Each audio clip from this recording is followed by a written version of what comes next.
Hi, everybody. Thanks for tuning in. We appreciate it. We're glad you're here. This is another edition of the Appraiser's Advocate. We've got another great interview in store for you today.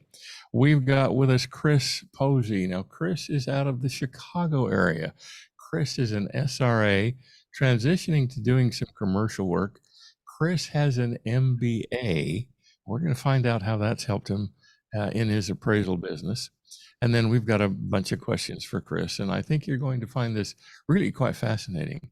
So, Chris, welcome. Thank you for being with us today. I appreciate your time. Thank you for inviting me. And I just want to make one minor clarification.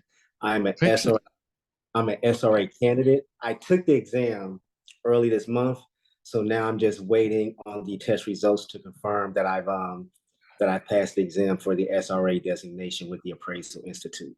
Okay, well, thank you. I appreciate that. That will be a great milestone. I remember when I got the letter saying I was an MAI, and told a friend of mine. He said, "Well, good. That means you just got something else to lose." So it's a lot of hard work, but congratulations. That's a great milestone. Thank you. Chris, I wanted to interview you for something that you had posted on LinkedIn about property data collectors and measurements and stuff like that. So rather than me recount the story, why don't you go ahead and recount the story and what generated our conversation today? Absolutely. So what I had shared was a story that a fellow colleague had shared as it relates to property data collectors. And just to set the stage, as everyone is aware, a property data collector is an individual engaged by an appraisal management company who goes out to do the inspection, right? Take the photos, do the floor plan, etc. And then they provide that information, data, to the appraiser who relies on that information to complete the appraisal report. Well, in this situation, my colleague, the data provided by the property data collector was inaccurate. For example, their measurements was wrong. So the appraiser who happened to be in the area where the property was at, he stopped and went to go measure the dwelling. And so he confirmed the true measurements of the property. That appraiser relayed this information to the AMC, informing them that the measurements provided by the property data collector was inaccurate. The AMC had informed the appraiser to use the inaccurate information from the property data collector. And so now I don't know where it went from there with that appraiser. My assumption is they more than likely probably did not move forward with it because remember, he can't unmeasure what he unmeasured, right? So he confirmed the true measurements. So the rules that we have to follow, we can't provide a report that's misleading. He confirmed the measurements. If he were to utilize the inaccurate information from the property data collector, it's inaccurate. And if they were to use it, that's inaccurate information, thus could potentially lead to a misleading appraisal report based upon inaccurate information. Okay, so the issue was that even though uh, the property data collector went out there and slapped the tape upside the house or whatever, and got one set of measurements, there was obviously a discrepancy somewhere. So another appraiser went out and said, "Okay, let me slap a tape up this side of the house and see what's going on." So the other appraiser remeasures the property, maybe using the same technology, maybe using a tape. We don't know, but came up with enough of a difference that it made a difference, You got it.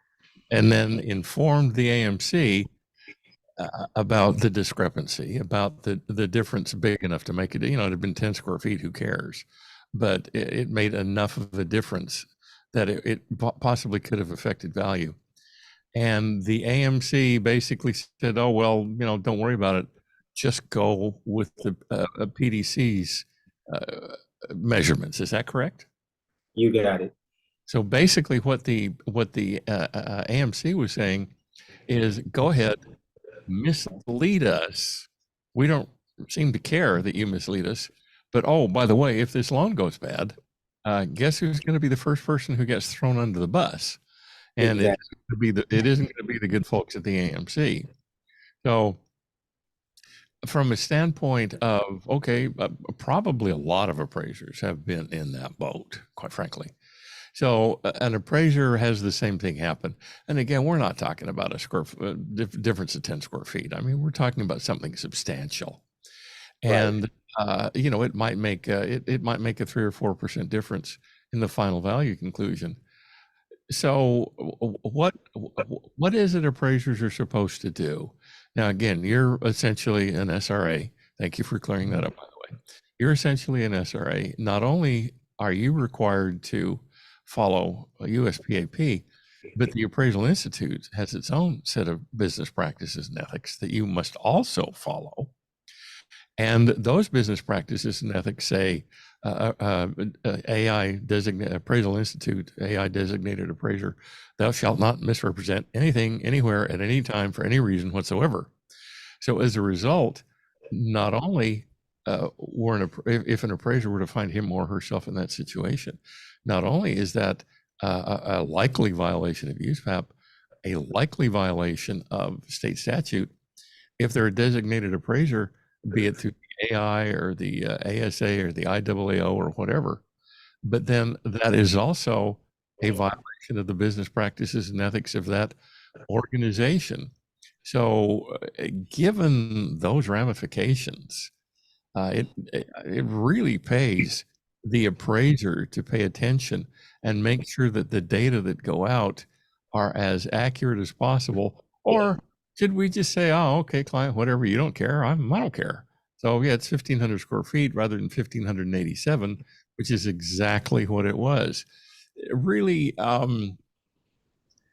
given given the fact that this is what we do, that we are held to at least one set of standards, or possibly two, um, it's impossible for the appraiser to just ignore that. But yet, most appraisers have gotten that response from AMCs and lenders in the past. What if an appraiser were to pick up the phone and say, "Chris, here's my problem. What do you think I should do?" What would your advice be? So, and actually, thank you. I've gotten in the past a number of direct messages or calls regarding certain issues that appraisers encounter. In this particular situation, if it were me, I would walk away from the assignment. I would inform the lender that I can't provide a misleading report. Me utilizing inaccurate information from a PDC will potentially cause me harm by providing my client with a misleading report. Because as you just stated earlier, if that loan goes south, they're going to pull the appraisal report. And in my state, the state of Illinois, I sit on our appraisal board here. You're held accountable for the entire report, including the data provided by the third party collector. So you're not going to be saved by saying, well, that information was provided by the PDC. You took ownership of it, so you are on the hook. So me personally, I would advise the client to reassign it because I look at it from the standpoint, do I want this hanging over my head for the next 5 years or 2 years after a deposition, whichever comes last, right? And that's the approach I tell all appraisers to take. Granted, we're in an environment now where we kind of see where the lender the lender work is going, right, to try to automate that as much as possible with these PDCs and these hybrid appraisals, right? But they're just very risky, so you have to ask yourself, do you want to risk your license with that product, right? I advise folks to try to look beyond lender work for opportunities. It takes some time to build up the private non-lender work, as well as looking at the other appraisal disciplines that exist out here. But if you put the work in and you network and you get involved with various organizations, opportunities will eventually present themselves to you. See, unfortunately, there's a lot of our colleagues, from what I've seen anyway, from my experience, many of them relied strictly on AMC work. So when the rates were very low and our colleagues were getting all this, lender work for refinances when the rates were at historical lows, the volume was great. But then what happened? The rates went up, right? So that refinance pipeline dropped dramatically, significantly. Whereas many of our colleagues, they weren't even seeing any work. And so what I've noticed with some, not all, but with some colleagues, their solution was to sign on with more AMCs. And in my opinion, that's not the solution. You got to go outside of thinking that the only work out here is the AMC or the lender work. That's great if you have that pipeline, but that can't be your only pipeline, because if it is, you will not survive long in our profession. And if you're going to stay in that with that pipeline, you're basically opening yourself up to these alternative appraisal products that put more risk on you for even lesser of a fee. Okay, Chris, let me back up just a little bit. I did not realize your affiliation with Illinois Appraisal Board. So I do want to put a disclaimer in here. Your opinions are just that, your opinions Yes, are not the opinions of the Illinois Board. you got it. Yeah, Correct. whenever I interview somebody who's a board member, I want to make that clear. So that you don't get in trouble and nobody else says, well, the board said I had to, when no, that's not what the board does. So, all right, now let's take a look at this issue. Somebody comes to you and says, Craig, I don't want to, Craig, hello, excuse me. I'm thinking of Craig Morley, excuse me. Craig's on the ASB and I interview him on occasion. So Chris, somebody comes to you and says, Chris, look, I really, as nice as you folks are, I really don't want to spend an afternoon with the Illinois board, and I got other things to do. So, in this standpoint, you indicated that one of an appraiser's potential options was to walk away, so that there was not that issue that is going to bring the appraiser up before the state appraisal board, or maybe even not that far, just in front of a state investigator. So you're not functioning as a member of the board, but as someone who does have to decide if appraisers have violated state statute, if appraisers have violated USPAP. So even though walking away is, not the way to end up with a whole lot of clients, but it's probably the only way to end up with not a whole lot of charges against you from the state, correct? Right. So here's the approach. Here's one statement that I was told by a well-seasoned appraiser, a good colleague of mine. The best appraisal is the one you don't do. Many appraisers, they look at, whereas, obviously we want to get paid, we want to be compensated fairly for the work we do, right? But you got to ask yourself, is that fee for that assignment worth risking my license?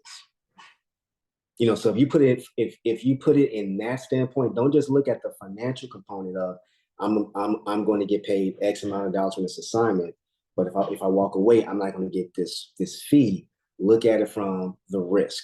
Is this fee, whatever it is it worth the potential risk to have this over my head for the next 5 years or 2 years after deposition, whichever is last? So I kind of preach that to trainees as well, to don't look at simply looking at what that lender needs or what that AMC needs when you submit an appraisal report. Look at it from the standpoint, if your report ever goes in front of the board, can the report stand on its own? Because at the end of the day, once the lender or the AMC closes on their loan, they don't care about it anymore. And if it ever comes back, goes bad, and they put a report, well, let's be honest, the AMC and that lender, they don't really care, but the state, if your report makes it to the state and it's reviewed, they're going to care, and they're going to they're going to go through the report with a fine-tooth comb. Mm-hmm. Which is one reason they have designated appraisers on state appraisal boards. Yeah. You indicated that your emphasis so far, professional emphasis so far, has been on a residential work. I want to back up even further than that. Now, you also have an MBA, which is a great degree to have, but that's more oriented toward valuing businesses and stuff like that. Has your MBA helped you in any way as an appraiser? And if so, how? Simple answer, no.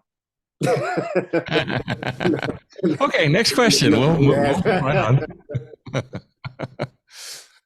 I like a man who can answer a question in less than 20 words. Yeah, good. Thank you. So, but from a standpoint, so okay, you got it, you have it, you're not going to send it back. But if you were to right now, if you didn't have it, and you were thinking, well, I'd really like some more formal education. Oh, I know, I'll go get an MBA. That would not be your choice, correct? No. So with the MBA, well, as far as me being in this profession, I didn't start out from the very beginning in this profession, right? Um, I when I graduated college a long time ago, I worked in the banking profession. And so around 2000, when everybody was buying rental properties, and I would notice my wife and I, when we were buying properties, the appraiser would come out. I would pay them their fee cash, and they were there for a few minutes and left. So by the third or fourth time when we were buying a property and I saw this, a light bulb went off, and I said to myself, I need to look into this profession, right? Because from what I was seeing, it looked like, easy money. I looked at it from the standpoint of just a side gig, if you will, meant to make easy money. So when I took the classes, the instructor that we had, his name was Dr. Sam Martin, and I'm still connected to him to this day. I know Sam. He's a good man. Yeah. Yes, I took the class back in 2000, I believe 2000 or yeah, 2000. And in taking the classes under him, I learned that appraiser wasn't doing the assignment correctly. If I may be so blunt, Go right? ahead. He's so blunt. Go ahead. He eventually had got suspended, got his license snatched, whatever. So he was no longer in the young profession. But I learned a lot from Sam. To whereas when I would go out to do inspections, homeowners would, or even agents would say, and they still say to this day, you weren't like the other person. And I would say, well, what do you mean? Oh, you were very detailed. You did measurements, sketch, interior walls, yada, yada, yada. I was like, well, I can only do how I was taught, so, you're always being observed by someone who's meeting you there, whether it's the owner or an agent, what have you. And that's where you can get business from as well. So while I was working in corporate, I was doing this on the side. So I was doing appraisals either after work or on weekends. Fast forward, I had decided in 2021 to leave corporate. I was in banking for 21 years before I decided to leave corporate America and just strictly focus on this profession as my full-time, career, if you will. And for me, it's been a great decision, regardless of the noise that we hear going on in the background and in the government. For me, it has been truly rewarding for me.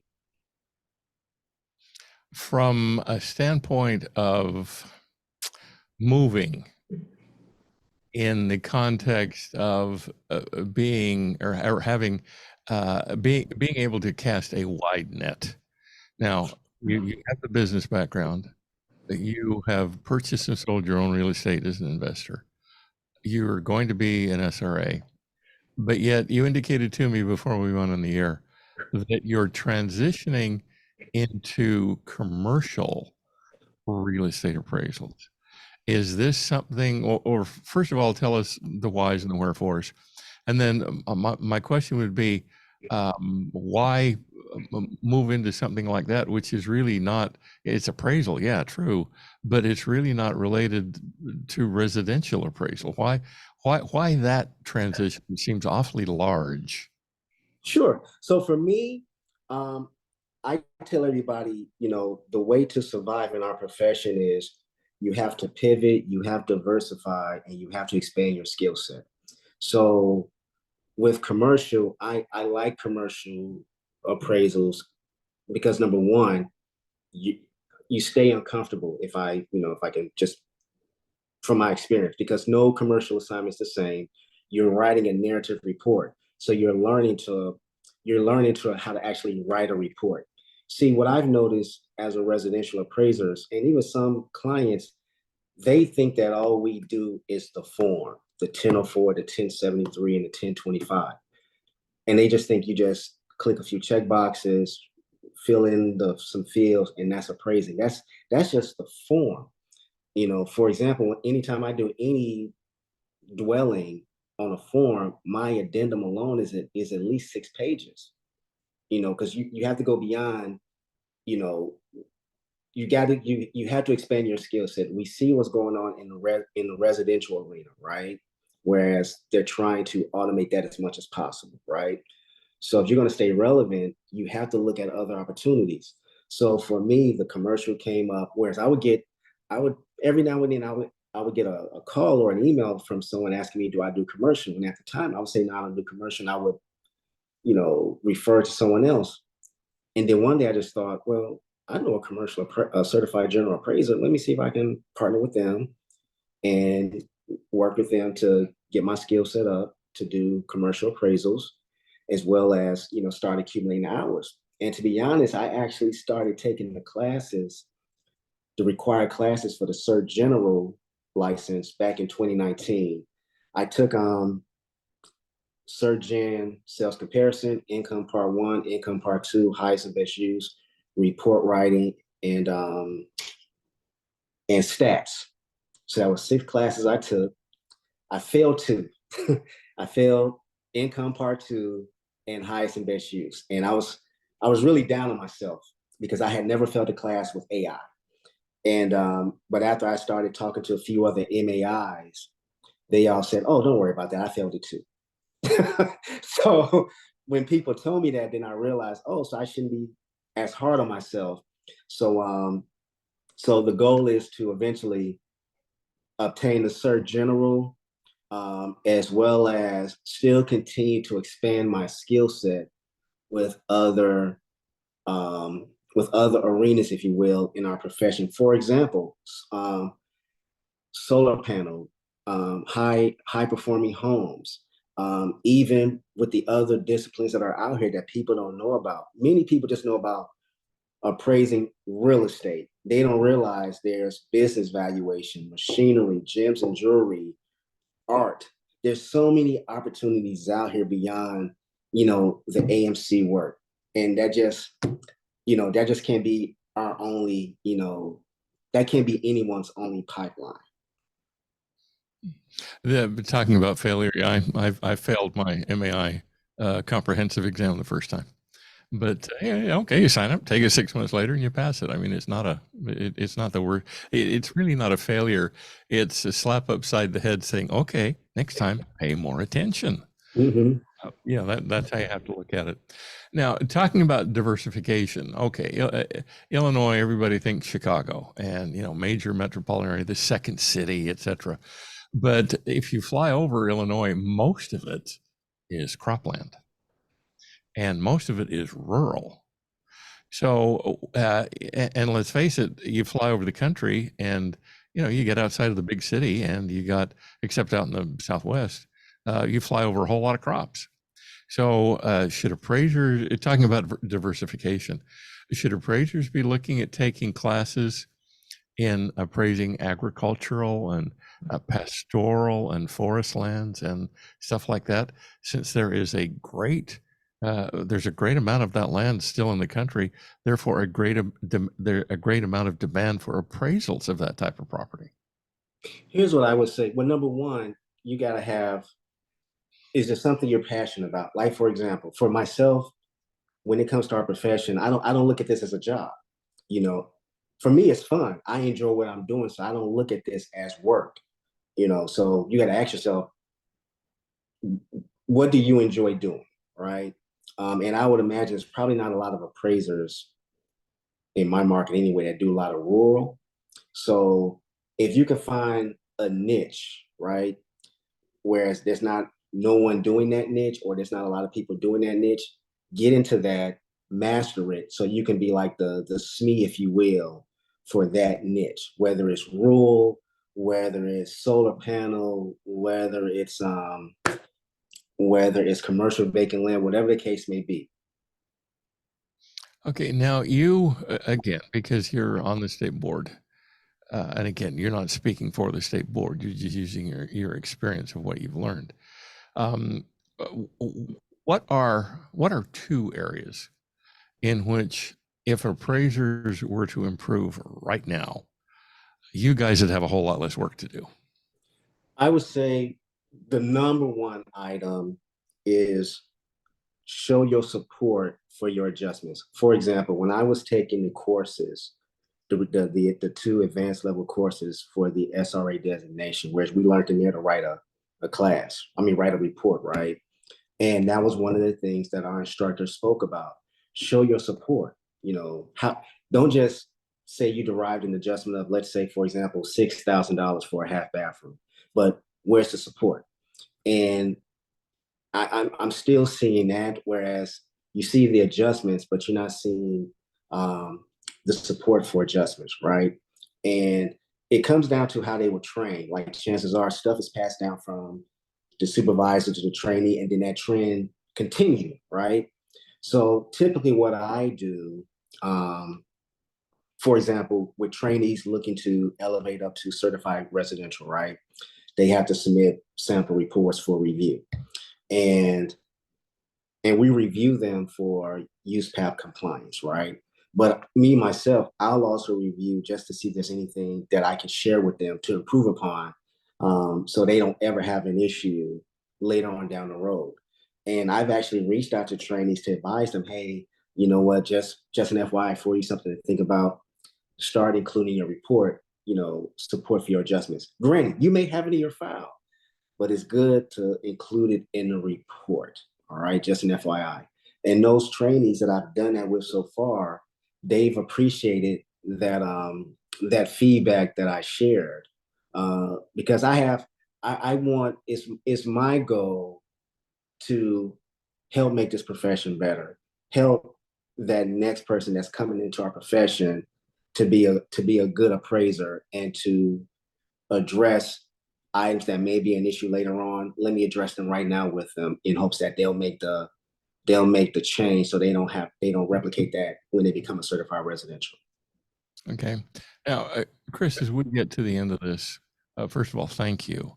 But as we get to the end of this, let's suppose that I think it's the Illinois Association of Appraisal Professionals. I forget the state coalition name. Sorry about that. ICAP. I'm a member of that. I'm a member of ICAP. as Okay. well, and I'm not speaking for ICAP. You're just setting me straight, and I appreciate it. So ICAP says, Chris, come on down and talk to us. We're going to have a special meeting. There are going to be 30 people in the room who are either just starting their classes or are thinking about becoming a real estate appraiser. And somebody raises their hand and says, Chris, I'm still a little bit on the fence on this. Given all the changes that I know are taking place in the real estate appraisal industry, given the problems that I know there are in the real estate appraisal industry, convince me that by going into real estate appraisal, especially at the residential end, especially when I'm probably going to have to start doing a lot of GSE work, convince me that I'm right. Tell me I'm not totally out in left field on this one. Sure. So one of the things, and I've had those conversations with individuals looking to get into this profession, because a lot of them, what I've noticed is they see the tangible things that an appraiser, like somebody like myself, has, right? But they don't know the years and the work that one has put in to get to this level, and it did not happen overnight. It took time.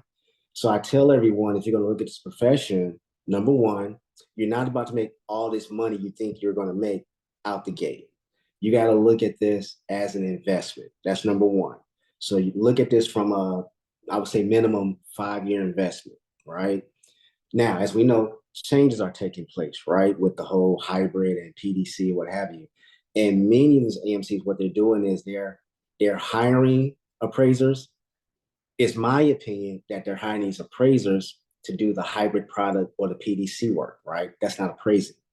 So I tell them, in addition to looking at this as an investment, you really gotta, it's gonna take some legwork to find somebody or a firm that can take you under their umbrella to really train you to be a solid, thorough appraiser. And that's going to take, time. It's not going to happen overnight. I'll speak for myself. Before I took the classes, I reached out to two particular appraisers um, to let them know that, hey, I'm going to take these classes. And when I'm done, can I work with you as my supervisor? And I wanted to because of my work schedule and their work schedule. Both of them said yes. I took the classes, passed the state exam, called them up, no answers. Leaving voicemails, not answering the phone, not returning my calls. Okay, it is what it is. So I started just Googling, you know, appraisers, and just calling them, introducing myself. I put the legwork in. Eventually, I had landed two appraisers who would be my supervisor. One was a residential and one was a cert general. And then later on, I had networked with a gentleman who had his own appraiser firm, and he had a lot of the subprime lenders at the time, and I was able to work with him, partner with him to do residential work for him, to get my hours in, and then take my exam to become a certified residential. So it's, I tell folks, I wish I can give you like a playbook as to say, hey, just follow these steps and you'll be good. And with what's going on now, that's just not gonna, it's not gonna happen. I tell them things to do: 5-year investment minimum, network. So join some of these appraisal organizations, and don't just join to join, but actually, be active in the organization. Because when you're seen and when you're active, well, guess what happens? Eventually, a door or doors are going to open for you for other opportunities, right? It happens, but it's just you have to be patient. Do not quit your day job and do this. You're not there yet. It takes time to build that your network, your colleagues, your skill set to eventually. Whereas maybe one day down the road, you can look at where you're at to say, hey, can I leave the 9 to 5 now and now just do appraisals? But I tell everybody, granted, the residential is good, but I tell everybody, go beyond that. Don't just get stagnant with doing residential work for AMCs or direct lenders. You will not survive just being dependent on that pipeline. So that's the conversation that I have with a lot of folks about our profession. I know one gentleman I told that story to, and he took the classes. I referred him to a company that takes on trainees.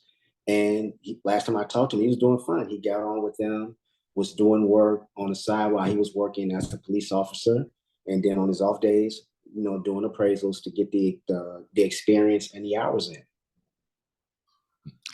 Chris, thank you. If somebody wanted to get in touch with you to consult with you further, how would they go about doing that? Oh, I'm very active on LinkedIn. Yeah, you are. Yeah, that's a great starting point. I'm also active on Facebook, and then they can reach out to me via email. I believe I have my email address on my LinkedIn profile as well. Okay, and I will put your email address in the show notes when this gets published. Okay. Okay, Chris, thank you. It has been an interesting interview. It has been a fascinating interview. I appreciate your candor. I appreciate your wisdom. And I appreciate the fact that you are willing to reach out to new appraisers and work with them. And I look forward to the day when I finally get to shake your hand. And I hope that is coming quickly. So I want to thank everybody for listening. if you need to get in touch with Chris and just for whatever reason can't, get in touch with me, Tim at the appraisersadvocate.com, and I will get you an email address so you can talk to Chris. So Chris, thank you. I appreciate it. My best to you and your family, and I look forward to when we meet. Thanks. Thank you very much. I appreciate it. Look forward to meeting you in person as well. Thank you. All right. Take care. Bye-bye now.